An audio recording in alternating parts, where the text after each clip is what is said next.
ప్రతి 30 సంవత్సరాలకి బతుకు తాలూకా ఆలోచన మారుతూ ఉంటుంది.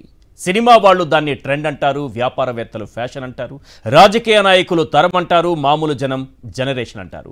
కానీ ప్రతి జనరేషన్లోనూ ఒక కొత్త థాట్ని ముందుకు తీసుకెళ్లేవాడు మాత్రం ఒక్కడే వస్తాడు. వాడే టార్చ్ బేరర్. ఏపీ రాజకీయాల్లో ఆ టార్చ్ బేరర్ పేరు వైఎస్ జగన్మోహన్ రెడ్డి. తన 5 ఏళ్ల పాలనను చరిత్ర గుర్తు పెట్టుకునేలా చేశారు. సంక్షేమానికి రాష్ట్రాన్ని చిరునామాగా మార్చారు. డెవలప్మెంట్కు డెస్టినేషన్గా మార్చారు. జగన్మోహన్ రెడ్డి సీఎంగా దిగిపోయిన ఈ 6 నెలల కాలంలో రాష్ట్రం కోల్పోయిందేంటి?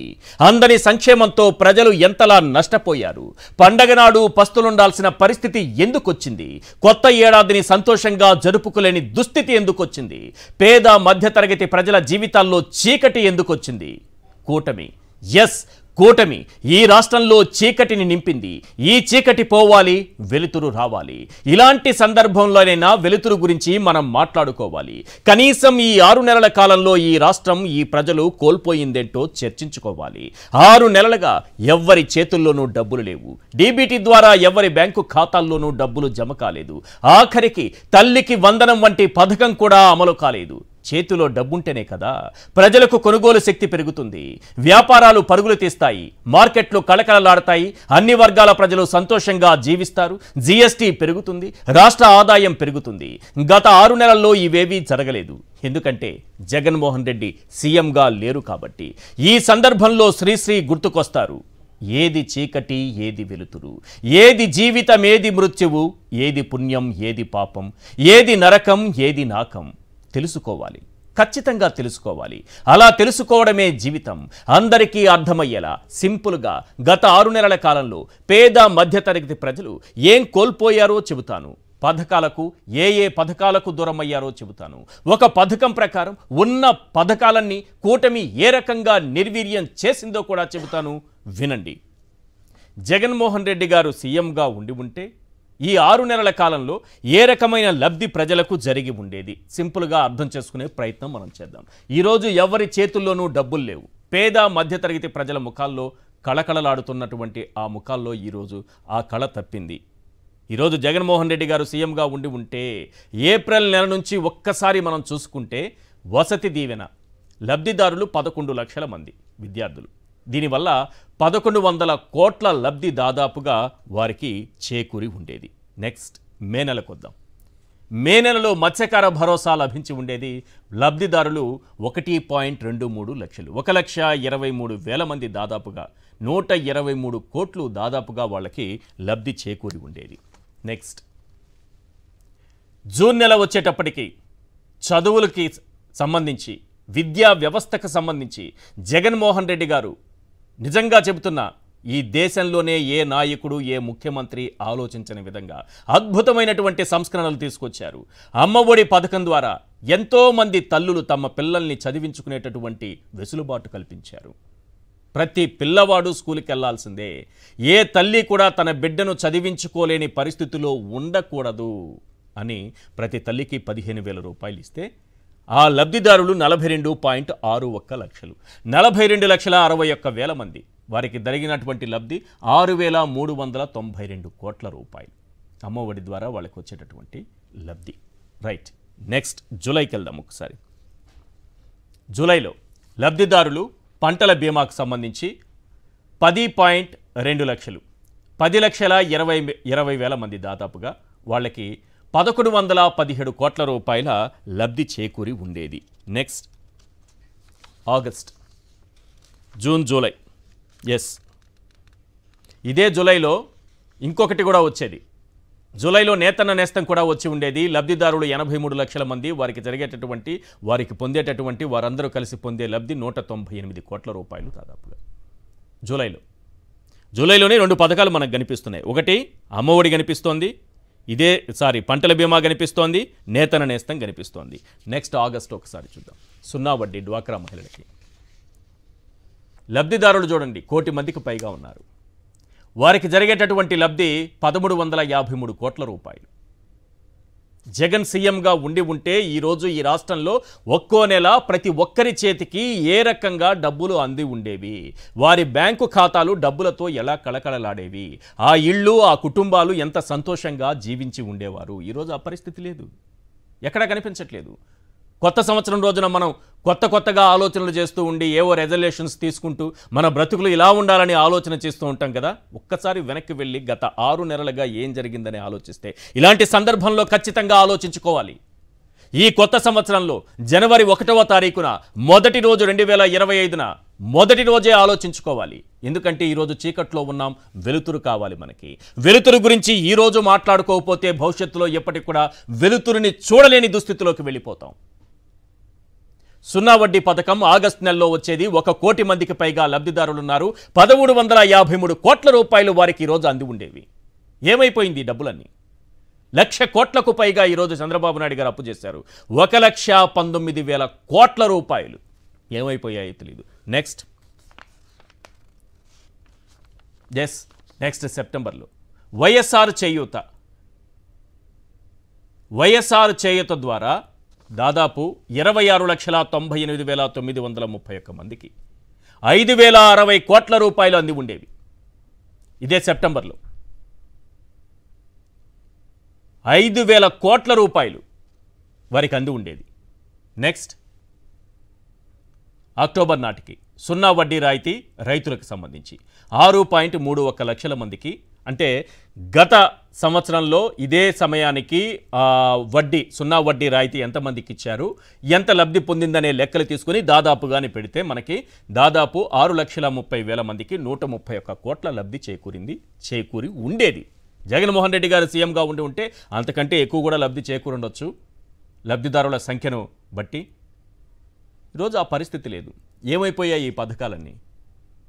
ఒక్కరి చేతిలో డబ్బు లేదు. ఈరోజు మార్కెట్ కళకళలాడట్లేదు. డబ్బులు చేతిలో ఉంటేనే కదా వ్యాపారాలు కళకళలాడతాయి. డబ్బులు రొటేట్ అవుతూ ఉంటుంది, జీఎస్టీ పెరుగుతూ ఉంటుంది. మనకి కరోనా టైంలో కూడా ఆంధ్రప్రదేశ్లో జీఎస్టీ పెరిగింది అంటే ఎందుకు పెరిగింది? అందరి అకౌంట్లలో జగన్మోహన్ రెడ్డి గారు డబ్బు వేశారు కాబట్టి, ఆ డబ్బు తిరిగి మార్కెట్లోకి వచ్చింది కాబట్టి, అక్కడ వ్యాపారాలు జరుగుతూ ఉన్నాయి కాబట్టి, ఇలా రొటేట్ అవుతూ ఉంది కాబట్టి మన ఆదాయం, రాష్ట్రం ఆదాయం పెరిగింది, తలసరి ఆదాయం పెరిగింది, అన్ని రకాలుగా కుటుంబాలు అభివృద్ధి చెందాయి. జగన్ సీఎంగా ఉంటే నవంబర్ నాటికి వైఎస్ఆర్ కళ్యాణమస్తు 1, షాదీ తోఫా ఈ 2, అంటే గతంలో ఇచ్చిన దాన్ని చూస్తే 10,000 మందికి దాదాపుగా ఇచ్చారు. 78 కోట్ల రూపాయలు వచ్చేది. ఈరోజు కళ్యాణమస్తు ఉన్నా సరే, లేదా షాదీ తోఫా ద్వారానే పెళ్లిళ్ళు చేసుకున్న వాళ్ళకి వాళ్ళ అర్హతను బట్టి ఈ డబ్బులన్నీ వాళ్ళకి అంది ఉండేది. నెక్స్ట్ డిసెంబర్కి వెళ్దాం ఒకసారి. జగనన్న విదేశీ విద్యా దీవెన డిసెంబర్ నాటికి లబ్ధిదారులు 408, 107 కోట్ల రూపాయలు వాళ్ళకి ఇచ్చారు. విదేశీ విద్యా దీవెన లబ్ధిదారులు ఎవరైతే ఉన్నారో, అర్హులు ఎవరైతే ఉన్నారో వారు 1 కోటి రూపాయల వరకైనా సరే, అంతకు మించైనా సరే, ఆయా యూనివర్సిటీలను బట్టి, ఆ యూనివర్సిటీలకు ఉన్న ర్యాంకును బట్టి వాళ్ళకి 1 కోటి రూపాయలైనా సరే చదివించే బాధ్యతను జగన్మోహన్ రెడ్డి గారు తీసుకున్నారు. 408 మంది వెళ్ళారు విదేశీ విద్యా దీవెన కింద, లబ్ధి పొందారు. 107 కోట్ల రూపాయలు వారికి చెల్లించడం జరిగింది. That is Jaganmohan Reddy. జగనన్న చేదోడు ఇదే డిసెంబర్లో 3,30,145 మందికి 330 కోట్ల రూపాయలు దాదాపుగా వచ్చేవి. 330 కోట్ల రూపాయలు జగనన్న చేదోడు ద్వారా 3 లక్షల పైన మంది, 3.5 లక్షల మంది దాదాపుగా లబ్ధి పొంది ఉండేవాళ్ళు. ఇది పరిస్థితి. ఇక విద్యా దీవెనకు సంబంధించి 3 త్రైమాసికాలు కంప్లీట్ అయిపోతాయి కాబట్టి 12 లక్షల మంది విద్యార్థులకు 2,100 కోట్ల రూపాయల విద్యా దీవెన కింద ఈరోజు రీఎంబర్స్మెంట్ కింద 2,100 కోట్లు వెళ్ళేవి. ఈరోజు 1 రూపాయి కూడా విడుదల చేయకపోవడంతో ఈరోజు సర్టిఫికేట్స్ తిరిగి రావట్లేదు. పిల్లలకి పై చదువులకు వెళదామన్నా, ఉద్యోగాలకు వెళదామన్నా సర్టిఫికేట్స్ ఇవ్వట్లేదు కాలేజీలు. పూర్తి ఫీజు చెల్లిస్తేనే అని అంటున్నారు. నెక్స్ట్ రైతు భరోసా 2 విడతలు 20,000 రూపాయలు పెట్టుబడి సాయం అందిస్తానని చంద్రబాబు నాయుడు గారు హామీ ఇచ్చి 1 రూపాయి కూడా ఇవ్వకుండా వెళ్ళిపోతే లబ్ధిదారులు 53 లక్షల మందికి 6,147 కోట్ల రూపాయలు లబ్ధి చేకూరి ఉండేది. రైతు భరోసా 2 విడతలు ఇచ్చుంటే జగన్మోహన్ రెడ్డి గారు ఇచ్చారు. ఆ లబ్ధి వారికి జరిగింది. ఇది జగన్మోహన్ రెడ్డి గారు సీఎంగా ఉంటే ఎన్ని కోట్ల రూపాయలు ఎంత మందికి లబ్ధి జరిగేదనే దానికి చిన్న ఎగ్జాంపుల్స్ చెప్పుకుంటూ వచ్చాము. మరి 6 నెలల కాలంలో ఒక్కటంటే ఒక్క పథకం అమలైందా? ఒక్కటంటే సరే, జగన్మోహన్ రెడ్డి గారు ముందే చెప్పారు, ఇవన్నీ చంద్రబాబు నాయుడు గారు ఇస్తున్నటువంటి హామీలు, నెరవేర్చే హామీలు కావు. నేను ఇస్తున్నాను, ఇవే కంటిన్యూ చేస్తాను, కొన్నింటికి మాత్రమే కొంత మాత్రం పెంచగలను అని చెప్పి మన బడ్జెట్ ప్రకారం ఆయన చెప్పుకుంటూ వచ్చి చాలా జాగ్రత్తగా ఆర్థిక క్రమశిక్షణతో మాట్లాడుతూ అప్పు ఈరోజు చంద్రబాబు నాయుడు గారు చేసిన అప్పు 1,19,000 కోట్ల రూపాయలు 6.5 నెలల కాలంలో ఆయన చేసిన అప్పు. వీటిలో ఏ పథకమైనా వచ్చిందా? ఈ పథకాల్ని కంటిన్యూ చేస్తూ మళ్ళీ సూపర్ 6 ఇస్తానన్నారే, అవి ఇవ్వడానికి ఇవి ఇవ్వడానికి ఎంత ఖర్చు అవుతుంది? మీ పథకాలు ఏవి కూడా తీసేయను అన్నారు చంద్రబాబు నాయుడు గారు. అన్ని పథకాలు కోత పెట్టారు. కనీసం ఆయన ఇచ్చినటువంటి హామీలైనా నెరవేర్చారంటే ఒక్కటి లేదు. ఈరోజు జగన్మోహన్ రెడ్డి గారు సీఎంగా లేని ఈ 6.5 నెలల కాలంలో ఈరోజు రాష్ట్రం ఏ రకమైనటువంటి పరిస్థితుల్లోకి వెళ్ళిపోయింది. ఇది ఒక యాంగిల్ మనం చూస్తున్నాం, సంక్షేమం యాంగిల్లోనే మనం చూస్తున్నాం, సంక్షేమం పరిధిలోనే మనం మాట్లాడుతున్నాం, వెల్ఫేర్ కోణంలోనే మనం మాట్లాడుకుంటూ వస్తున్నాం. ఈ రకంగా డబ్బులు వచ్చేవి, ప్రతి తల్లి ఖాతాలో డబ్బులు పడేవి, ప్రతి ఒక్కరికి ఈ పథకం కింద డబ్బులు వచ్చేవి, వాళ్ళ బ్యాంక్ అకౌంట్లు కళకళలాడేవి, ఆ కుటుంబాలు స్వేచ్ఛగా హాయిగా ఏ కష్టాలు లేకుండా జీవించేవని చెప్పుకుంటున్నాం. డెవలప్మెంట్కి సంబంధించి కూడా చాలా ఉంది, కానీ ఆ డెవలప్మెంట్కి సంబంధించి జగన్మోహన్ రెడ్డి గారు చరిత్ర సృష్టించేలా కొన్ని నిర్ణయాలు తీసుకొని డెవలప్మెంట్ అభివృద్ధి అంటే ఏంటో చేసి చూపిస్తే ఈరోజు ఒక్కొక్క వ్యవస్థ వెతికి నిర్వీర్యం చేసి పడేస్తున్నారు చంద్రబాబు నాయుడు గారు. నిర్వీర్యమైపోయిన వ్యవస్థల గురించి కూడా మనం మాట్లాడుకోవాలి. ఒక్కసారి ఏ రకంగా చేసుకుంటూ వచ్చారో ఒక్క 10 పాయింట్లు చెప్తాను, అవునా కాదా మీరే ఆలోచించుకోండి. ఈ 6.5 నెలల కాలంలో ఈ రాష్ట్రం ఎందుకు ఇంత దౌర్భాగ్యంగా తయారైందనేది మీకే అర్థమవుతుంది. ఎస్, మన విధ్వంసకారుడి విజన్ ఎలా ఉంటుంది? గ్రామ స్వరాజ్యం సాకారం కోసం జగన్మోహన్ రెడ్డి 15,000 సచివాలయాలు నిర్మిస్తే ఆ వ్యవస్థను ఇప్పుడు చంద్రబాబు నాయుడు గారు నిర్వీర్యం చేస్తున్నారు. 15,000 సచివాలయాల వ్యవస్థ, నాడు నేడు కింద 45,000 స్కూళ్లను డెవలప్ చేసి పిల్లలకు English medium, CBSE, IB, TOEFL శిక్షణ, ట్యాబులు ఇచ్చి ఈరోజు విద్యా వ్యవస్థను దేశంలోనే ఎవ్వరూ తీసుకెళ్లలేని స్థాయికి అద్భుతమైన సంస్కరణలతో తీసుకొస్తే ఆఖరికి ఇంగ్లీష్ మీడియంతో సహా మొత్తం తీసేయడానికి కుట్ర చేశారు. ఇంగ్లీష్ మీడియం తీసేయడానికి ఎవరెవరిని పంపిస్తున్నారో చంద్రబాబు నాయుడు గారు చూశారు కదా. దేశంలో అత్యున్నతమైనటువంటి పదవుల్లో కూర్చున్న వాళ్ళు కూడా వచ్చి ఈరోజు పేద పిల్లలకు ఇంగ్లీషు లేకుండా చేయడానికి కుట్రలు చేస్తున్నారు. ఎస్, విద్యా వ్యవస్థ నీరుగారిపోయింది. ఎందుకు? నారాయణ లాంటి కార్పొరేట్లకు తాకట్టు పెట్టాలి మనం. నెక్స్ట్, రాష్ట్రానికి సంపద సృష్టించేలా 15,500 కోట్లతో 4 పోర్టులు జగన్మోహన్ రెడ్డి గారు నిర్మిస్తుంటే ఆ పోర్టులు ఈరోజు ఏమైపోతున్నాయో తెలుసా? ప్రైవేటు పరం చేస్తారట. రాష్ట్రానికి వచ్చేటటువంటి ఆదాయాన్ని ప్రైవేటు పరం చేసి మనకు కావాల్సింది తెచ్చుకోవచ్చు. నెక్స్ట్, విద్య కోసం, వైద్య విద్య కోసం చరిత్రలో ఎన్నడూ లేని విధంగా 17 మెడికల్ కాలేజీలు, 5 అప్పటికే ప్రారంభం అయిపోయి మిగతా కాలేజీలను ప్రైవేటు పరం చేస్తాం, మాకు ఆల్రెడీ సీట్లు కేటాయిస్తుంది మెడికల్ కౌన్సిల్ ఆఫ్ ఇండియా అని దగ్గరకు వస్తే కూడా మాకు అవసరం లేదు, మీరు ఇవ్వాల్సిన పని లేదు, మేము ఈ సీట్లు తీసుకోము, మా రాష్ట్రానికి ఇంత మంచి డెవలప్మెంటు వైద్య విద్యలో వైద్య రంగంలో మా డెవలప్మెంట్ జగన్మోహన్ రెడ్డి గారు చేస్తే ఆయన ముద్ర ఉంటుంది కాబట్టి తీసేస్తున్నాము, అన్నిటినీ మిగిలిన వాటిని ప్రైవేటు పరం చేసేస్తున్నాం.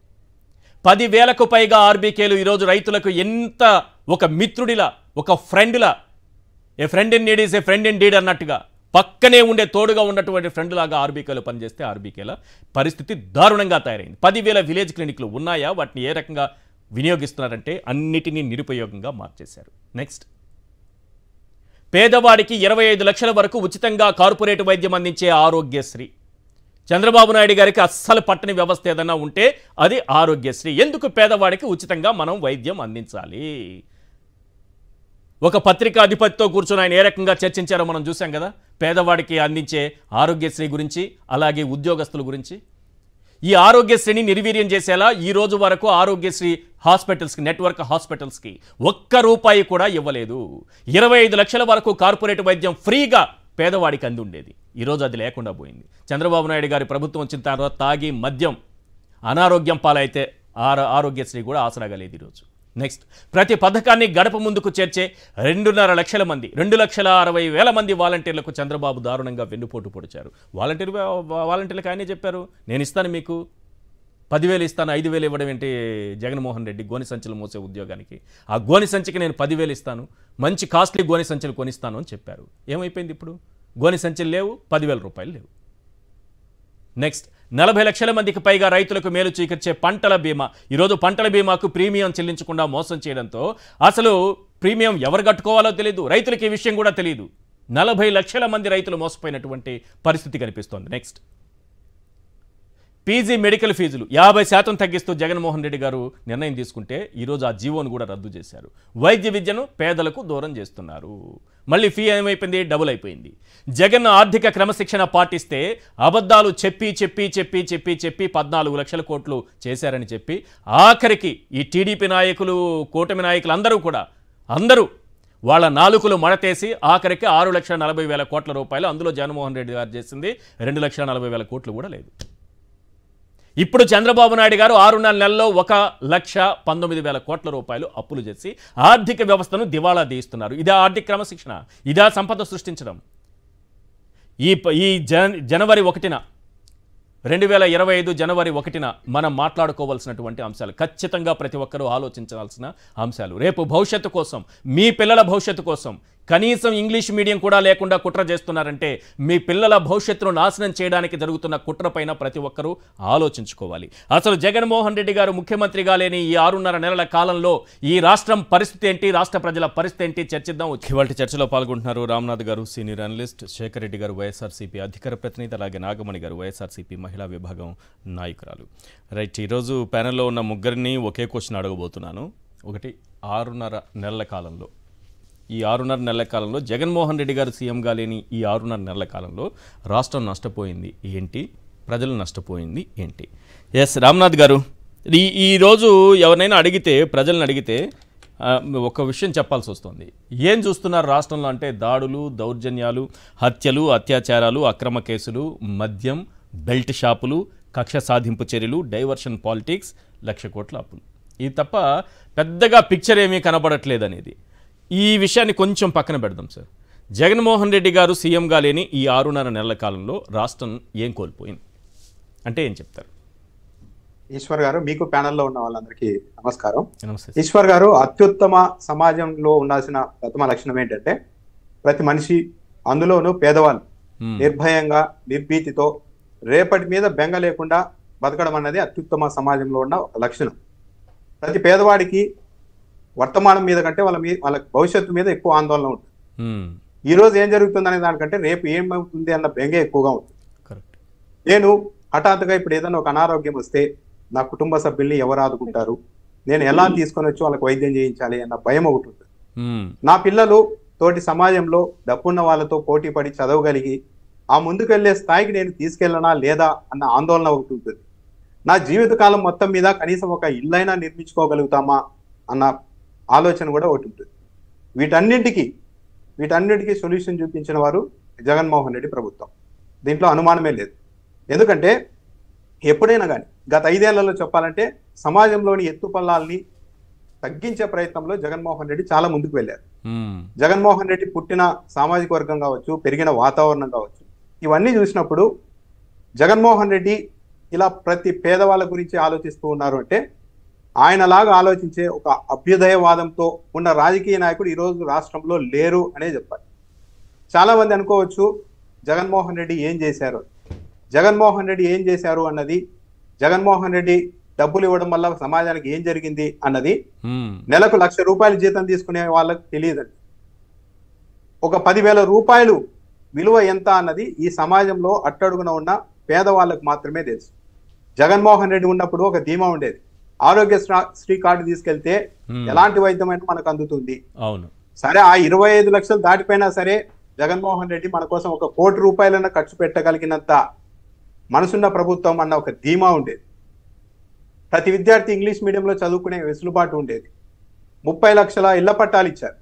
ఇవన్నీ చేసిన తర్వాత జగన్మోహన్ రెడ్డి హయాంలో ఒక ధీమా కనిపించింది ప్రతి ఒక్కరిలో, పేదవాళ్ళతో సహా. మాకేం వచ్చినా సరే ప్రభుత్వం అన్నది ఒకటి ఉంది, విపత్తు లాంటిది వస్తే మా కుటుంబానికి జగన్మోహన్ రెడ్డి ఒకరు ఉన్నారన్న ధీమా ఉంటుంది. మిగిలిన అన్ని విషయాలు పక్కన పెడితే చంద్రబాబు నాయుడు గారు సక్సెస్ఫుల్ గా, విజయవంతంగా పేదల్లో, సామాన్యుల్లో, మధ్యతరగతి వాళ్ళలో ఈ ధీమానైతే ఈ 6 నెలల్లో పోగొట్టగలిగారు. ఇంతకు మించిన నష్టం అంటే ఇంకోటి లేదు. ఎప్పుడైనా కానీ ఒక మనిషి ఈ రోజు కంటే రేపటి మీదే ఎక్కువగా బెంగపడుతూ ఉంటారు, అవును, ఏం జరుగుతుందో ఏమో అని. అలాంటి దానికి ఒక ధీమా ఇచ్చి ఒక బీమా లాగా జగన్మోహన్ రెడ్డి ప్రభుత్వం నిలబడింది. కానీ ఈ రోజు లేదు. జగన్మోహన్ రెడ్డి ఓడిపోవడం వల్ల ఎంత నష్టం జరిగింది అన్నది ఒకసారి చూస్తే ఇప్పుడు ఇంగ్లీష్ మీడియం గురించి పెద్దలు రంగంలోనికి దిగారు. అవును. వాళ్ళ వాదన చూస్తూ ఉంటే తప్పనిసరిగా బహుశా చంద్రబాబు నాయుడు గారి కనుసన్నల్లోనే ఇదంతా నడుస్తూ ఉండవచ్చు. ఒక గ్రౌండ్ ప్రిపేర్ చేస్తూ ఉన్నారు. ఇంగ్లీష్ మీడియంని ఎత్తి పక్కన పడేయాలి అనుకుంటున్నారు. అంటే శాశ్వతంగా కొన్ని వర్గాల్ని, ఆ వర్గాల పిల్లల్ని మరింత వెనక్కి లాగాలని ట్రై చేస్తారు. వీళ్ళని ఒక ప్రశ్న అడిగితే వాళ్ళకి విపరీతమైన కోపం వస్తుంది. మీ పిల్లలు ఏ మీడియంలో చదువుతున్నారు, ఏ స్కూల్లో చదువుతున్నారు అన్నప్పుడు మమ్మల్నే ప్రశ్నిస్తారా అని మాట్లాడు. మీరు సమాజంలోని ఇతర పిల్లలు, ఇతర తల్లిదండ్రులు ప్రశ్నించడం కాదు సార్, సామాన్య జనం కూడా వీళ్ళని ప్రశ్నించాలి కదా, నిలదీయాలి కదా. మీ పిల్లలు ఎక్కడ చదువుతున్నారని జనం కూడా తిరగబడాలా లేదా? ప్రజల్లో రావాలనిపిస్తుంది మార్పు, నాకు అనిపిస్తుంది. మన పిల్లలు ఏ మీడియం చదవాలి, ఎక్కడ చదవాలి అని ఈ పెద్దలు నిర్దేశిస్తూ ఉన్నప్పుడు మీ పిల్లలు ఎక్కడ చదువుతున్నారని అడిగే హక్కు ఈ సమాజంలోని సామాన్యులకు లేకుండా పోతుందా? సచివాలయ వ్యవస్థ ఇచ్చారు ఈశ్వర్ గారు జగన్మోహన్ రెడ్డి ప్రభుత్వంలో. వాలంటీర్ వ్యవస్థను అయితే ఎత్తేసారు. ఈ సచివాలయ ఉద్యోగులు 1,34,000 మంది పర్మనెంట్ ఉద్యోగులు కాకపోయి ఉంటే వీళ్ళు కూడా ఏ కాంట్రాక్ట్ బేస్ అయితే వీళ్ళంతా అవసరం లేదని చెప్పి ఈ పాటికి ఇంటి దగ్గరికి వెళ్ళి ఉండేవారు.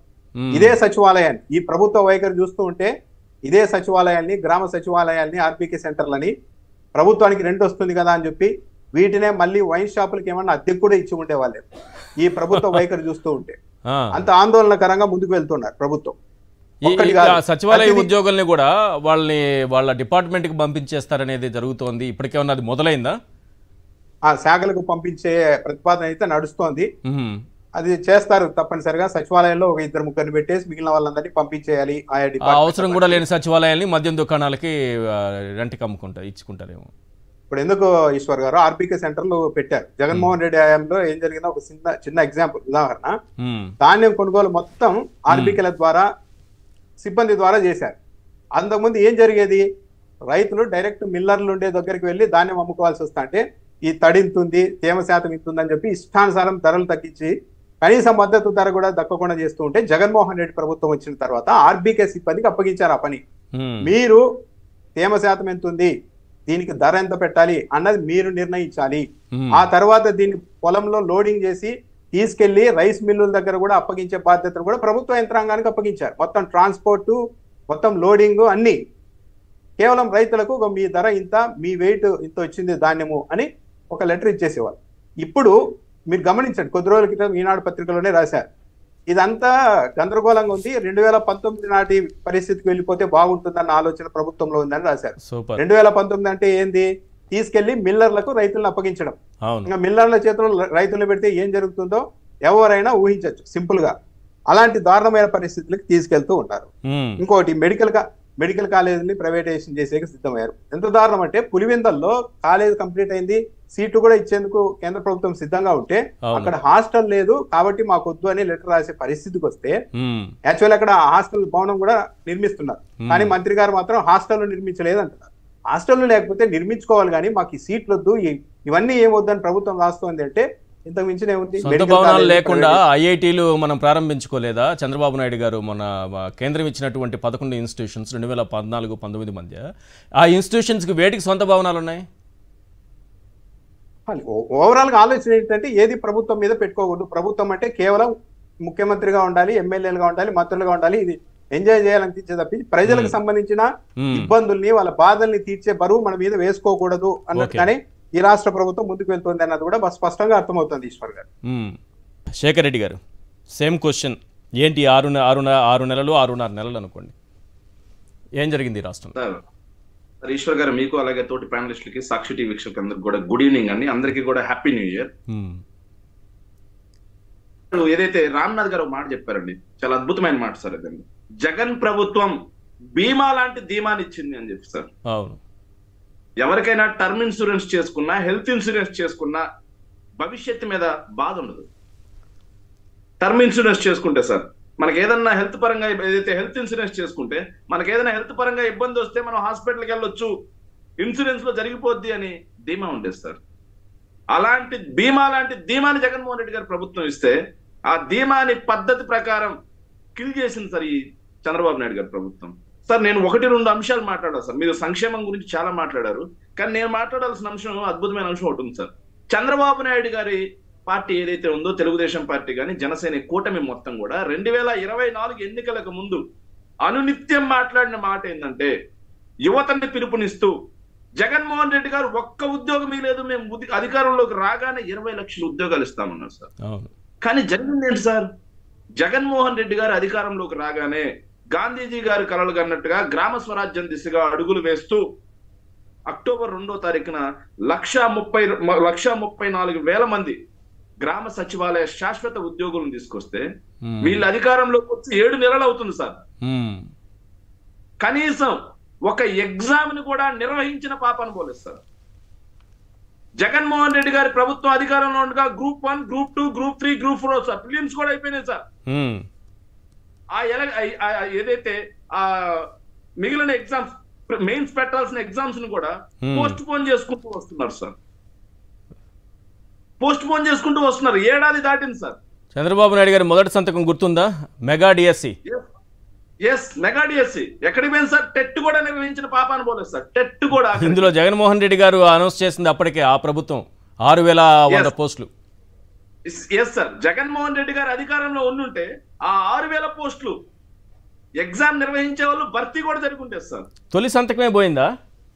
తొలి సంతకమే హులక్ సార్. పెట్టిన రోజే చెప్పాను సార్. పెట్టిన రోజే చెప్పాను. చంద్రబాబు నాయుడు గారు ఎప్పుడు అధికారంలోకి వచ్చినా పెట్టేటువంటి మొదటి 3 సంతకాలు హులక్కే. 2014లో కూడా రైతు రుణమాఫీ హులక్కు, బెల్ట్ షాపులు రద్దు హులక్కు. అవును, ఇలాంటివన్నీ హులక్కులు ఉంటాయి సార్. అయింది. ఇంకొక అంశం కూడా మాట్లాడారు ఇందులో. ఈ రెండో సంతకం ల్యాండ్ టైటిలింగ్ యాక్ట్. రెండో సంతకం ల్యాండ్ టైటిలింగ్ యాక్ట్. లేని ల్యాండ్ టైటిలింగ్ యాక్ట్ కి సంతకం పెట్టారు రద్దు చేస్తూ. అది కూడా హులక్కే సార్. పేరు మార్చారు, మళ్ళీ భూసర్వే చేస్తున్నారుగా. ఏపీ రీసర్వే యాక్ట్ గా మార్చారు సార్. ఏపీ రీసర్వే యాక్ట్ పేరు మార్చారు అంతే. ఇంకొక విషయం సార్, ఇక ఉద్యోగుల విషయానికి వస్తే జగన్మోహన్ రెడ్డి గారు ఏడాది కూడా కాకుండా 7 నెలల పాలనలోనే 1,40,000 మందికి ఉద్యోగాలు ఇస్తే శాశ్వత ఉద్యోగాలు, 2,60,000 మందికి ఏదైతే కాంట్రాక్ట్ ఉద్యోగులు ఏదైతే వీళ్ళు తీసుకున్నట్టుగా వాలంటీర్స్ తీసుకోండి సార్. వీళ్ళు కాకుండా 15,000 మంది వైన్ షాపుల్లో ఉద్యోగాలు సార్. ఇవి జగన్మోహన్ రెడ్డి గారు తీసుకొచ్చారు. మరి ఈ ప్రభుత్వం అధికారంలోకి వచ్చి 7 నెలలైంది, ఒక్క ఉద్యోగం ఇచ్చిన పాపాను పోయారా? ఇలా యువతను మోసం చేశారు సార్. ఇలాగే కాకుండా 20 లక్షల మంది యువతకి వీళ్ళు నిరుద్యోగ వృత్తి ఇస్తున్నారు సార్. నెలకు 600 కోట్ల లెక్కన ఈ 7 నెలల్లో 42,000 కోట్ల 4,200 కోట్ల రూపాయలు యువతకి ఇవ్వాల్సింది కూడా మోసం చేశారు సార్. వాళ్ళు చెప్పిన హామీని. ఎంత దుర్మార్గమా? ఇంకో విషయానికి వెళ్ళాలి సార్. ఇక వీళ్ళు చెప్పిన రెండోది అభివృద్ధి సార్. మేము వస్తే సంపద సృష్టిస్తాం వీళ్ళు చెప్పిన ఊదర కొట్టిన మాట సార్. చంద్రబాబు నాయుడు చెప్పిన మాట ఏంటంటే, నా అనుభవం మొత్తం రంగరించి మిక్సీలో వేసి రంగరించి సార్ రాష్ట్రానికి సంపద సృష్టిస్తా అని చెప్పారు సార్. కానీ ఏం జరిగింది సార్? 6 నెలల కాలంలో 6 నెలల కాలంలో 5 నెలలు సార్ రాష్ట్ర జిఎస్టి వసూళ్లు గత ఏడాది కంటే 10 నుంచి 15% తిరోగమనంలో ఉన్నాయి సార్. సంపద సృష్టించాల్సింది పోయి సంపద కాస్త ఆవిరి చేస్తా ఉన్నారు సార్ చంద్రబాబు నాయుడు గారు. కానీ అప్పులు మాత్రం అద్భుతంగా తీసుకొస్తున్నారు సార్. 1,19,000 కోట్ల రూపాయల అప్పులు సార్. సార్ ఈ రోజు ఈనాడు కథనం కూడా చదివాను సార్ నేను. ఇది కూడా ప్రజలకు కూడా తెలియాలి సార్. ఎందుకంటే ఇంత దుర్మార్గంగా వన్ సైడ్ రాత్రలా సార్. జగన్మోహన్ రెడ్డి గారు అధికారంలో ఉండగా 12 నెలల్లో సార్ 79,000 కోట్లు తీసుకొచ్చారు. అప్పుల్లో నెంబర్ 1 అంట సార్ ఏపీ. అప్పుల గుప్పెట రాష్ట్రం, రుణకంఠుడు జగన్మోహన్ రెడ్డి సార్. చూడండి సార్ ఎంత ఎంత ఎంత బాగా రాశారు అప్పట్లో.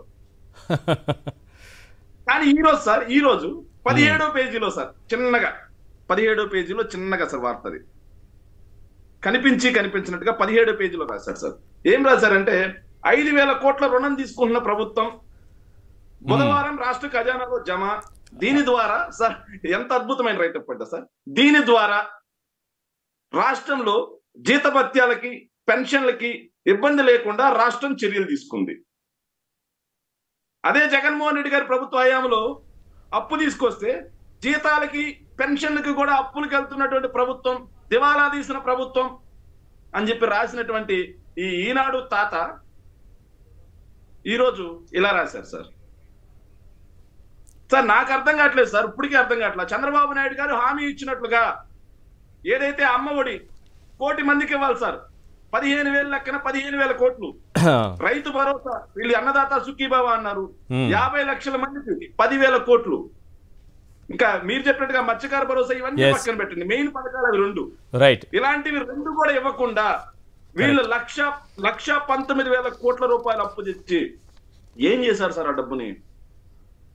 ప్రభుత్వం సమాధానం చెప్పాల్సినటువంటి అవసరం ఉంది. 1,19,000 కోట్ల రూపాయల అప్పుని ఏం చేయడానికి తీసుకొచ్చారు?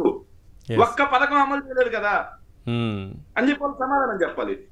ఇంకోటి సార్, చంద్రబాబు నాయుడు గారు ఏం అమలు చేసినా అమలు చేయకపోయినా ఈ 6 నెలల కాలంలో అద్భుతంగా అమలు చేసిన పథకాలు కొన్ని ఉన్నాయి సార్. ఏంటవి? అధికారంలోకి రాగానే రెడ్ బుక్ రాజ్యాంగం అని చెప్పి దాన్ని అమలు చేయడంలో ముందుకు వచ్చారు. దాని ద్వారా వైఎస్ఆర్సీపీ కార్యకర్తలు, నాయకులు, సానుభూతి పరుల మీద దాడులు, హత్యాయత్నాలు, ఆస్తుల విధ్వంసం చేశారు సార్. అధికారంలోకి రాగానే పైశాచికత్వంగా, విచ్చలవిడి విశృంఖలత్వంగా, రాక్షసత్వంతో జగన్మోహన్ రెడ్డి గారు నిర్మించినటువంటి ప్రభుత్వ ఆస్తుల్ని ధ్వంసం చేశారు సార్.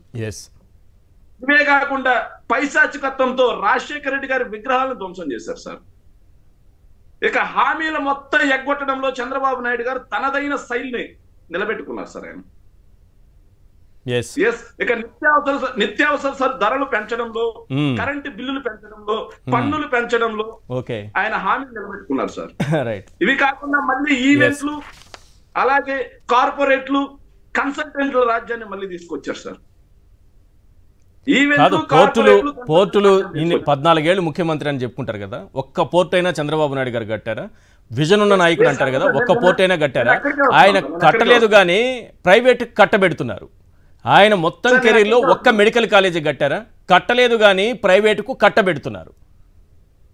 ఏంటి ప్రైవేటు? నేను అక్కడికే వస్తున్నాను సార్. చంద్రబాబు నాయుడు గారు అధికారంలోకి రాకముందు చెప్పిన మాట ఏంటంటే సార్, నేను కార్పొరేట్లందరినీ రాష్ట్రానికి తీసుకొచ్చి పెట్టుబడులు పెట్టిస్తాను, రాష్ట్రానికి పెట్టుబడులకు స్వర్గధామం చేస్తానని చెప్పి మాట్లాడారు సార్.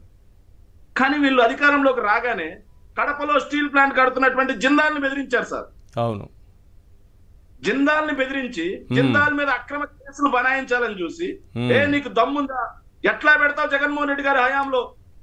జగన్మోహన్ రెడ్డి గారి హయాంలో పెట్టుబడులు పెట్టే దమ్ము ఎక్కడి నుంచి వచ్చింది అని చెప్పేసి ఆయన బెదిరించారు. ఈ రోజు కడపలో స్టీల్ ప్లాంట్ జిందాల్ ఉందో ఊడిందో కూడా తెలియని పరిస్థితి. అవును. ఇంకో మాట సార్, వీళ్ళు ఈ మధ్య కాలంలో అరబిందోని టార్గెట్ చేసి బెదిరించారు సార్. అవును. ఈ రోజు అరబిందోని టార్గెట్ చేసి బెదిరించడంతో రామాయపట్నం పోర్ట్ ఆగిపోయిన పరిస్థితి, కాకినాడ గేట్వే పోర్ట్ ఆగిపోయిన పరిస్థితి, కింగ్ ఫిషర్ లాంటి ఫ్యాక్టరీలను బెదిరించారు, గ్రీన్ ఫీల్డ్ ఎక్స్ప్రెస్ హైవే వేసేటువంటి ఒక కాంట్రాక్టర్లను బెదిరించారు, ఆఖరికి ఆర్టీపీసీ ఎన్టీపీసీలను కూడా బెదిరించారు. బూడిద కోసం ఎమ్మెల్యేలు కొట్లాడుతున్నారు. బూడిద కోసం ఎమ్మెల్యేలు కొట్లాడుతున్నారు. కరెక్ట్. ఈ దరిద్రమైన హామీలన్నింటినీ నెరవేరుస్తా ఉన్నాడు. రైట్. ఇదే సమయంలో మనకు ఒక బ్రేకింగ్ న్యూస్ అంతుంది సార్, ఒకసారి చూద్దాం. చెప్పండి. సార్, చంద్రబాబు నాయుడు గారు 7 నెలల కాలంలో చంద్రబాబు నాయుడు గారు సమాధానం చెప్పాల్సింది సార్. రైతు ఆత్మహత్యల విషయంలో సమాధానం చెప్పాలి సార్. అదే విధంగా మహిళల మీద జరుగుతున్నటువంటి దాడులు, హత్యాచారాలు కూడా సార్ రాష్ట్రం టాప్ లో వెళ్తా ఉంది సార్. అప్పుల్లో టాప్ లో వెళ్తుంది సార్. అత్యాచారాల్లో టాప్ లో వెళ్తుంది సార్. రైతు ఆత్మహత్యల్లో టాప్ లో వెళ్తుంది సార్. ఇవన్నీ కూడా జగన్మోహన్ రెడ్డి గారి ప్రభుత్వ హయాంలో ఎక్కడో చెదురుమదురు గడలు జరిగితే గోరంతలు కొండంతలు చేసి చూపించి, చంద్రబాబు నాయుడు గారు దురాగతాల కంటే జగన్మోహన్ రెడ్డి గారు మంచి ఎక్కువ మాట్లాడుకోవాలి మనం ఈరోజు. ఈ పాలనలో దురాగతాల కంటే కూడా గత 6.5 సార్ అద్దె వేసుకొని కొంతమంది మాట్లాడుతుంటారు సార్. వాళ్ళు కూడా బయటకు వచ్చి ఈ అత్యాచారాలు, రైతు ఆత్మహత్యల గురించి మాట్లాడితే బాగుంటుందని చెప్పి మీ ద్వారా విజ్ఞప్తి చేస్తారు. రైట్. ఈ టైంలో మనకు ఒక బ్రేకింగ్ న్యూస్ అంతోంది. కరకట్ట నివాసం, చంద్రబాబు నాయుడు గారు ఉండేటటువంటి కరకట్ట నివాసమే అధికారిక నివాసం అని ప్రభుత్వం కొద్దిసేపటి క్రితం ఉత్తర్వులు జారీ చేసిందన్న బ్రేకింగ్ న్యూస్ మనం చూస్తున్నాము. 2024 జూన్ 12 నుంచి సీఎం అధికారిక నివాసంగా దాన్ని గుర్తిస్తూ నోటిఫికేషన్ కూడా జారీ చేశారు. ఉత్తర్వులు సాధారణ పరిపాలనా శాఖ ముఖ్య కార్యదర్శి జారీ చేశారు. ఇదే కరకట్ట నివాసం పైన అనేక విమర్శలు ఉన్నాయి. మొదటిది, గతంలో మాజీ మంత్రి దేవినేని ఉమా ఇది అక్రమ నిర్మాణం అనడం, అక్కడ ధర్నాలు ఇవన్నీ చేయటం, ఇవన్నీ ఒక ఎత్తు. రెండోది, ఇక్కడ ఉన్నటువంటి నివాసం అక్రమ నివాసం అని తెలిసినా సరే అక్కడ ముఖ్యమంత్రి స్థాయిలో ఉన్న వ్యక్తి నివాసం ఉండటం రెండో విషయం. అత్యంత కీలకమైనటువంటి విషయం, అసలు లింగమనేని ఈ భవనాన్ని చంద్రబాబు నాయుడు గారికి ఫ్రీగా ఇచ్చారా, అద్దెకిచ్చారా? లింగమనేని గారు ఏమంటారంటే, నేను దేశభక్తుణ్ణి, ఈ రాష్ట్ర ప్రభుత్వానికి ఉచితంగా ఇచ్చేశాను అని అంటారు. చంద్రబాబు నాయుడు గారు ఏమంటారంటే నేను అందులో అద్దెకున్నాను అని అసెంబ్లీలో చెప్పారు. అద్దెకున్నారా, ఆయన ఉచితంగా ఇచ్చేశారా? ఇప్పటికే తేలలేదు. అనేక సార్లు ఆ కరకట్ట నివాసం మునిగింది తేలింది. వాస్తవం మాత్రం ఇప్పటికీ తేలలేదు. ఇది మునుగుతుంది, తేలుతుంది. దాని ద్వారా ఏమైందో బుడమేరు ఎట్లా పొంగిందో మనం చూసాం కదా. ఇప్పుడు దాన్నే అధికారిక నివాసంగా గుర్తించారట. కానీ అది మునుగుతుంది, తేలుతుంది. ఆ కరకట్టగా వెంబడి ఉండేటటువంటి నివాసాలన్నీ మునుగుతాయి, తేలుతాయి. మొన్న వరదలకు చూసాం కదా. కానీ వాస్తవం ఏంటో తేలదు ఎప్పటికీ. వాస్తవం తేలాలి ఇప్పుడు. అది ఎన్నిసార్లు మునిగింది, ఎన్నిసార్లు తేలింది అన్నది కాదు, వాస్తవం తేలాలి. ఏంటి, దీన్ని ప్రభుత్వానికి ఇచ్చేశారా లింగమనేని గారు, లేకపోతే చంద్రబాబు నాయుడు గారు రెంట్కుంటున్నారా? ఆయన అసెంబ్లీలో చెప్పింది కరెక్టా, ఈయన మైకుల ముందు చెప్పింది కరెక్టా? ఇప్పటికే ఆన్సర్ లేదు. ఓవరాల్గా ఒక అక్రమ నిర్మాణాన్ని, ఒక అక్రమ కట్టడాన్ని ఈరోజు నదీ గర్భాన్ని తొలిచి మరీ నదిలోకి వెళ్ళిపోయి కరకట్టలో నుంచి దానివల్ల ఎన్ని ఉపద్రవాలు సంభవిస్తున్నాయో మనం చూసాం. మొన్నటికి మొన్న ఈ వరదలు ఏ కారణంతో వచ్చాయి? ఈ కరకట్ట వెంబడి ఉన్నటువంటి నివాసాలు మునిగిపోకూడదంటే బుడమేరు గేట్లెత్తి నీటిని మళ్లించి విజయవాడను ముంచేయాలి. ముంచేస్తే ఏమైంది? ఎన్ని లక్షల మంది జీవితాలు ఏ రకంగా మునిగిపోయాయి? మళ్ళీ అదే నివాసాన్ని అధికారిక నివాసంగా వీళ్ళు గుర్తించి ఉత్తర్వులు జారీ చేశారంటే పరిస్థితి ఎంత దారుణంగా ఉందో అర్థం చేసుకోండి. నాగమణి గారు, ఈ 6.5 నెలల కాలంలో జగన్మోహన్ రెడ్డి గారు సీఎంగా లేని 6.5 నెలల కాలంలో ఈ రాష్ట్రం కోల్పోయింది ఏంటంటే ఏం చెప్తారు? నమస్కారం అండి ఈశ్వర్ గారు, ఛానల్లో ఉన్న వాళ్ళందరికీ నా నమస్కారాలు అండి. నమస్తే మేడం. ఈశ్వర్ గారు, ముందుగా అందరికీ నూతన సంవత్సర శుభాకాంక్షలు అండి. మా అధినాయకుడు జగన్మోహన్ రెడ్డి గారికి, అలాగే పార్టీ శ్రేణులందరికీ, కార్యకర్తలందరికీ కూడా నూతన సంవత్సర శుభాకాంక్షలు. ఈ రోజు డిబేట్ ముఖ్య ఉద్దేశం ఈ 6 నెలల్లో ఏం చేశారని ఒక్కటేనండి. జగన్మోహన్ రెడ్డి గారు పేదల కోసం తీసుకొచ్చిన సంక్షేమాలు కానీ వ్యవస్థలను కానీ నాశనం చేయడానికి చంద్రబాబు నాయుడు గారు చాలా అవస్థలు పడుతున్నారు. అదొక్కటే ఈ 6 నెలలు ఆయన చేసింది. నాశనం చేయడానికి, వ్యవస్థల్ని నాశనం చేయడానికి అవస్థలు పడుతున్నారండి చంద్రబాబు నాయుడు గారు. ఒక్కొక్కటి ఎందుకు చెప్పాలంటే, అమ్మఒడి లాంటి పథకాలు గాని, పేదలకి అమ్మఒడి అయిపోయింది కదా. జగన్మోహన్ రెడ్డి గారు ముఖ్యమంత్రిగా ఉంటే 15,000 తల్లికి ఇచ్చేవాళ్ళు. ఇప్పుడు పిల్లలకి అని చెప్పి ఎవరికి లేకుండా పోయింది కదా. తల్లి లేరు, పిల్లలు లేరు, ఇప్పుడు వందనమే లేదు. తల్లి లేరు, పిల్లలు లేరు. వ్యవస్థల్ని నాశనం చేయడానికే పెట్టుకున్నారండి సంక్షేమాలు గాని, పేద ప్రజలండి. జగన్మోహన్ రెడ్డి గారు ఒకటే జయమండి, పేదరిక నిర్మూలన అన్నది ఆయన పెట్టుకున్నారండి. చంద్రబాబు నాయుడు గారు పేదల నిర్మూలన అన్నది పెట్టుకున్నారండి. అదొకటే మీరు ఆలోచించండి. అంటే మామూలుగా పేదరిక నిర్మూలన కోసం ఎవరైనా పనిచేస్తారు, పేదల నిర్మూలన ఏంటి? మరి పేదల నిర్మూలనే కదండి. మరి సంక్షేమాలు ఆపేశారంటే, సంక్షేమాలు చదువులు లేవు అంటే, వాళ్ళకి ఇవ్వాల్సిన ఆర్థిక వనరులు అందట్లేదంటే పేదల నిర్మూలన కాదా సార్? అంతే. పేద ప్రజలకు ఇంగ్లీష్ మీడియం కి ఎన్నెన్ని అవాంతరాలు ఇప్పుడు పెట్టి ఆపేశారు. అవన్నీ చదువుకుని పిల్లలకి, మొన్న మన పేపర్లో కానీ న్యూస్ లో చూసామండి, ఆ పిల్లల కాళ్ళకి షూస్ లేక అడవిలోంచి నడిచి వస్తుంటే ఆ హృదయ విదారకమైన దృశ్యాలండి.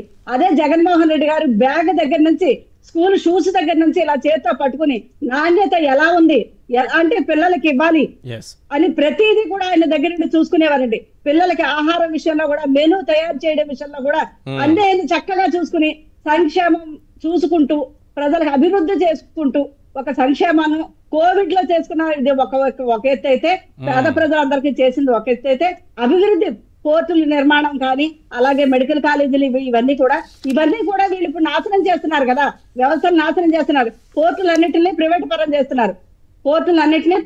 చేస్తున్నారు. అలాగే మెడికల్ కాలేజీలు, ఇందాక సార్ చెప్పినట్టు అక్కడ కడపలో హాస్టల్ లేదట, అందుకని మాకు వద్దని వెనక తిప్పారట. మనం ఎన్నో పాటలు పడుకుని వండుకుని అక్కడ ఒక అన్నం కూడానే ఆహార పదార్థాలు అన్ని రెడీ చేసుకుని మనకు తినడానికి కంచాలు ఇవ్వలేదు. ఈ అన్నం పట్టుకోండి ఎవరికైనా ఇస్తారండి? ఏ ఆకులన్నా మనం తెచ్చుకుని పెట్టుకుని వాళ్ళకి అన్నం పెడదామని చూస్తామా? వచ్చింది వెనక పంపుకుంటారా? అంటే ఎంత చక్కటి వ్యవస్థలు పనిచేస్తున్నారో వీళ్ళు చూడండి. అంటే వ్యవస్థల నిర్మూలన కోసం కదా వీళ్ళు పనిచేస్తున్నారు, వ్యవస్థలు నిలబెట్టడానికి పనిచేస్తున్నారండి. ప్రతి విషయం చూసుకోండి, ప్రతి విషయంలో సార్. ఈ తిరుపతి లడ్డు అన్నారు, తిరుపతి లడ్డు ఎంతో ప్రపంచ ఆరాధ్యమైన ఆ దేవదేవుడి విషయంలో వీళ్ళు చేసిన పని ఏంటండి? కొండలు తవ్వి ఎలకను పెట్టినట్టు చేశారు. అంతెందుకు అదాని గారి విషయంలో సంబంధం లేని జగన్మోహన్ రెడ్డి గారికి ఆపాదించి రాష్ట్ర వ్యాప్తంగా కాదు, దేశవ్యాప్తంగా కాదు, ప్రపంచ వ్యాప్తంగా కూడా వాళ్ళ పరువును వాళ్ళు తీశారు. బీజేపీ పరువును కూడా వాళ్ళు తీసినట్టు కాదా? వాళ్ళ వల్ల 2 లక్షల కోట్ల పైచిలకు ఈ షేర్స్ లో నష్టం వచ్చింది. అది ఈ చంద్రబాబు నాయుడు గారు ఈ కూటమి ప్రభుత్వం చేసిన నష్టం కదా. ఇవన్నీ వీళ్ళు చేసిన వ్యవస్థలో వీళ్ళ వ్యవస్థలో నాశనం చేస్తున్నారన్న మాట దీన్ని కరెక్ట్ సరిపోతుంది కదా. కరెక్ట్. మీరు అన్నట్టుగా ఈ 6.5 నెలల కాలంలో విధ్వంసం ఒకటే జరుగుతూ పోతుంది. రైట్. రామనాథ్ గారు ఈ కరకట్ నివాస్ ఒకసారి సార్ చెప్పండి మేడం. ఒకసారి సార్ చెప్పండి మేడం. ఇప్పుడు కరకట్ట గురించి మాట్లాడారు కదా సార్. ఇప్పుడు కరకట్ట గురించి మాట్లాడినప్పుడు అక్కడ అక్రమ అన్యాయం అని చెప్పినప్పుడు ఇప్పుడు కడుతున్నారు అన్నారు. అదే శివరామకృష్ణ గారు అక్కడ మనకి అక్కడ రాజధాని కట్టకూడదు అని చెప్పారండి. అక్కడే రాజధాని కడతాను అంటారు. ఎందుకంటే ఎంత మునిగిపోయినా సరే వాళ్ళకి కుల రాజధాని కావాలి కాబట్టి కడుతున్నారు. 33,000 పైచిలకు ఎకరాలు తీసుకున్నారు. దానికి గెజెట్ ఇచ్చారండి. జూన్ 29వ తారీఖున గెజెట్ ఇచ్చారు. 1,575 ఎకరాలకి గెజెట్ ఇచ్చారండి. మిగిలిన ఏం చేద్దామని రియల్ ఎస్టేట్ చేద్దామనే కదండి వాళ్ళందరూ అక్కడ పెట్టుకున్నది. మీరు చూసారా సార్ 29వ తారీఖున వచ్చిన గెజెట్ చూసారా ఈశ్వర్ గారు? అందులో ఎన్ని వేల ఎకరాలకు ఉందండి. అలాగే ఆరోగ్యశ్రీ విషయంలో కూడా ఇప్పుడు ఇన్సూరెన్స్ మోడ్కి ఇస్తున్నారు. ఇన్సూరెన్స్ మోడ్ లో టీపీఏ ద్వారా ఇస్తున్నారండి. అంటే థర్డ్ పార్టీ అడ్మినిస్ట్రేషన్ కి ఇస్తున్నారు. థర్డ్ పార్టీ అడ్మినిస్ట్రేషన్ వెళ్ళిపోతే దానికి ఎవరికి లబ్ధి పొందుతారు? అది ఇన్ని రోజులు ట్రస్ట్ పేరుతో ఆరోగ్యశ్రీ ట్రస్ట్ పేరుతో నడిచింది కదండి. ఇన్సూరెన్స్ వాళ్ళకి ఇప్పుడు థర్డ్ పార్టీ అడ్మినిస్ట్రేషన్ టీపీఏ ద్వారా వెళ్ళిపోతుంది. దానివల్ల నష్టం ఎవరికండి? ఎవరికి ఎవరికి లబ్ధి చేకూరుతుంది? ఇవన్నీ వ్యవస్థను నాశనం చేయడం కాదా? రైట్. పేద ప్రజలకి వీళ్ళు ఏ విధంగా ఉపయోగపడుతున్నారు? ఒక్క నిమిషం మేడం. రామనాథ్ గారు, ఈ కరకట్ట నివాసాన్ని సీఎం అధికారిక నివాసంగా గుర్తిస్తూ ప్రభుత్వం ఉత్తర్వులు జారీ చేసింది. దీనిపైన ఇన్ని ఆరోపణలున్నా 14 నుంచి 19 వరకు అక్కడే ఉన్నారు. మళ్ళీ కూడా దాన్నే చేశారు. అసలు ఈ నివాసం ఎవరి చేతిలో ఉంది? ఎక్కడుంది? ఈశ్వర్ గారు, ఈ కరకట్ట నివాసం అనేది చాలా విచిత్రమైనది. తెలుగుదేశం పార్టీ అధికారంలో ఉంటే అది అధికారిక నివాసం ప్రభుత్వానికి సంబంధించిన ఆస్తి అవుతుంది. వైఎస్ఆర్ కాంగ్రెస్ పార్టీ అధికారంలోకి రాగానే అది ప్రైవేట్ కట్టడం అయిపోతుంది.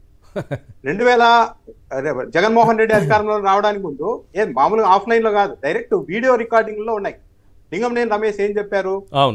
దాంతో నాకు సంబంధం లేదు, ల్యాండ్ పూలింగ్ లో దాన్ని కూడా నేను ఇచ్చేసాను, దేశభక్తి ఎక్కువ అని చెప్పారు. కానీ వైసీపీ ప్రభుత్వం వచ్చిన తర్వాత అసెంబ్లీలో చర్చ జరిగినప్పుడు అది నేను రెంటు కడుతున్నాను, అది ప్రైవేట్ కట్టడం అని ముఖ్యమంత్రిగా హోదాలో ప్రతిపక్ష నాయకుడు హోదాలో చంద్రబాబు నాయుడు గారు చెప్పారు.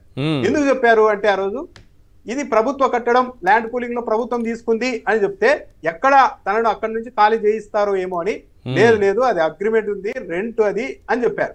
ఇప్పుడు మళ్ళీ అధికారంలోకి వచ్చేసరికి అది అధికారిక నివాసం అంటున్నారు. అంటే ఇప్పుడు ఏంటి, అధికారిక నివాసం పెట్టి మళ్ళా ప్రభుత్వ ఖజానా నుంచి ఏ ₹1 2 కోట్ల రూపాయలు తీసుకెళ్లి అక్కడ అన్ని మరమ్మతులు చేస్తారా అన్నది చూడాలి. నిజానికి అప్పట్లో చాలా అనిపించింది. మన దేవినేని ఉమా గారు వాస్కోడి గామా లాగా పడవేసుకొని అంత కనిపెట్టినట్టు వెళ్ళారు. ఫస్ట్ ఆయనే దీన్ని వెలుగులోనికి తెచ్చారు. ఇవన్నీ అక్రమ కట్టడాలు, ఇవన్నీ కొట్టి పారేస్తామని చాలా మంది అద్భుతం అనుకున్నారు. కానీ ఆ తర్వాత ఏమైంది, చంద్రబాబు నాయుడు గారు అక్కడ చేరుకున్నారు. చంద్రబాబు నాయుడు గారు అక్కడ చేరుకున్న తర్వాత మిగిలిన వాళ్ళందరికీ ఒక కాన్ఫిడెన్స్ వచ్చేసి ఇక ముఖ్యమంత్రి ఉన్న తర్వాత దీనిలో అక్రమ కట్టడాలని గుర్తించే వాళ్ళు ఎవరు?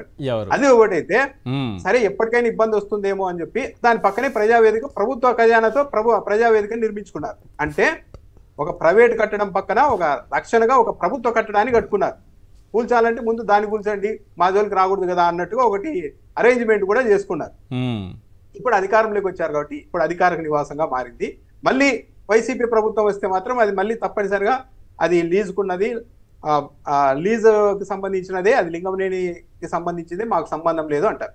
ఎంత విచిత్రం అంటే ప్రజలు ఎంత పిచ్చివాళ్ళు అనుకుంటున్నారా ఏంటో అసలు అర్థం కాని పరిస్థితి. ఏంటంటే లింగంనేని రమేష్ గారు ఆన్ వీడియో రికార్డింగ్ చెప్పారు, నేను ల్యాండ్ పూలింగ్ ఇచ్చాను, అది ప్రభుత్వ కట్టడం అవుతుంది, కూల్చుకుంటారా పెట్టుకుంటారా మీ ఇష్టం అని ఆన్ రికార్డ్ చెప్పారు.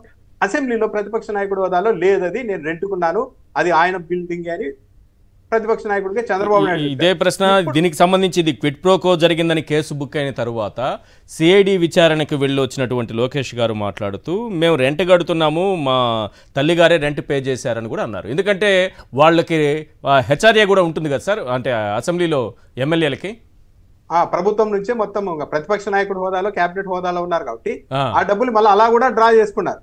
డబ్బులు కూడా డ్రా చేశారు కదా, చేసుకున్నారు, డబ్బులు డ్రా చేశారు. దాన్ని లింగంనేని రమేష్కి ఇచ్చారో లేదో తెలియదు. లింగంనేని రమేష్ నాకు సంబంధం లేదని ఆయన చెప్పేసి వెళ్ళిపోయారు తప్పించుకొని. సంబంధం లేదంటే ఆయనకు డబ్బులు ప్రభుత్వం చేతికి వెళ్ళిపోతుంది కదా. జగన్మోహన్ రెడ్డి గారు గవర్నమెంట్ లో అప్పుడు ప్రభుత్వం చేతిలో కదా ఉండాలి.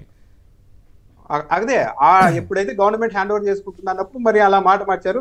సరే జగన్మోహన్ రెడ్డి ప్రభుత్వం కాస్త పెద్ద మనుషులు చేసుకొని దాన్ని ఇంకా ముందుకు తీసుకెళ్ళలేదు. లేకుంటే లింగంనేని రమేష్ చెప్పిన ఆధారంగా దాన్ని ఖాళీ చేయించే పరిస్థితి గవర్నమెంట్ స్వాధీనం చేసుకునే అవకాశం కూడా ఉండేది. కానీ ఆ పని చేయలేకపోయారు. రైట్. ఇంకోటి ఏంటంటే చెప్పండి. ఇప్పుడు జగన్మోహన్ రెడ్డి గారు అంటే ఇప్పుడు ఎంత మంచి మెడిసిన్ కైనా కొన్ని సైడ్ ఎఫెక్ట్ ఉంటాయి ఈశ్వర్ గారు. జగన్మోహన్ రెడ్డి గవర్నమెంట్ కూడా చిన్న చిన్న తప్పిదాలు జరిగి ఉండొచ్చు. కానీ ఆ తప్పిదాలు ఏవి కూడా గవర్నమెంట్ ని ఈ స్థాయిలో కూల్చేంత తప్పిదాలు కాదు. కానీ వీళ్ళు చేసింది ఏంటంటే జగన్మోహన్ రెడ్డి ఒక అద్భుతమైన సంస్కరణలు తెచ్చారు. ఒక 20 ఏళ్ల స్పాన్ లో చేయాల్సిన వాటినన్నిటి ఒక 5 ఏళ్లలోనే తెచ్చిపెట్టారు. ఎప్పుడైనా కానీ సంస్కరణలు తెచ్చిన నాయకులకు కావచ్చు, పాలకులకు కావచ్చు ఒక పెద్ద ఇబ్బంది ఉంటుంది. ఆ సంస్కరణకు సంబంధించిన ఫలితాలు రావడానికి 5 ఏళ్ళు పట్టచ్చు, 10 ఏళ్ళు పట్టచ్చు, 15 ఏళ్ళు పట్టచ్చు. కానీ ఆ మధ్య కాలంలో అవతల మీడియా బలం ఉండి, గొంతున్న వాళ్ళు ఉండి, సమాజంలో పెద్ద పెద్ద మనుషుల్లాగా ముసుగేసుకొని తిరుగుతున్న వాళ్ళు అవతల వైపు ఉంటే, ఇదిగో ఈ సంస్కరణలన్నీ ప్రజల్ని నాశనం చేయడానికి వచ్చాయి, మంచివి కాదు అని విపరీతంగా ప్రచారం చేసి పాలక పక్షాన్ని పడగొట్టడానికి ఒక స్కోప్ ఉంటుంది.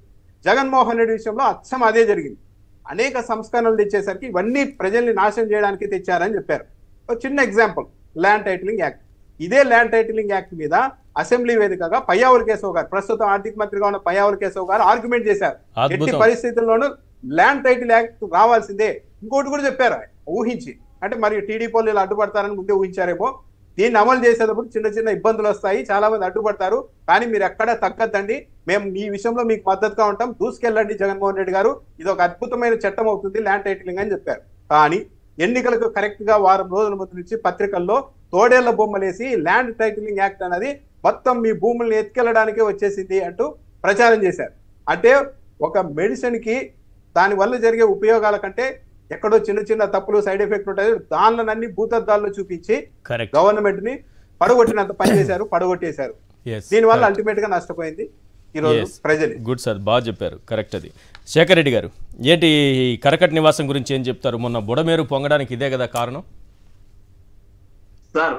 ఈరోజు ఆంధ్రప్రదేశ్ ప్రభుత్వం, చంద్రబాబు నాయుడు గారి నేతృత్వంలోని ఆంధ్రప్రదేశ్ ప్రభుత్వం రాష్ట్ర వ్యాప్తంగా ఉన్నటువంటి కబ్జాదారులందరికీ లైసెన్స్ ఇచ్చింది సార్. ఈ రోజు అయ్యా మీరందరూ వెళ్ళి చెరువులను కబ్జా చేసుకోండి, మీరందరూ వెళ్ళి కాలువల్ని, కుంటల్ని, పంటల్ని అన్నిటిని కూడా కబ్జా చేసేయండి, నదుల్ని కబ్జా చేసి కట్టేసేయండి. ఎవరన్నా అడిగితే చంద్రబాబు నాయుడు గారే నదీ పరివాహ ప్రాంతంలో ఉన్నారు, ఆయన అడగండి ముందు, తర్వాత మమ్మల్ని అడుగుతారు అనే విధంగా వాళ్ళకి లైసెన్స్ ఇచ్చినట్టు అయింది సార్. ఈరోజు ఇంత దుర్మార్గమా సార్? ఒక నదీ పరివాహక ప్రాంతంలో ఒక అక్రమ కట్టడంలో ఎట్లా ఈరోజు ఎట్లా ఒక ముఖ్యమంత్రి గారు ఉంటారు అని చెప్పి అధికారికంగా ఉత్తర్వులు జారీ చేస్తారు?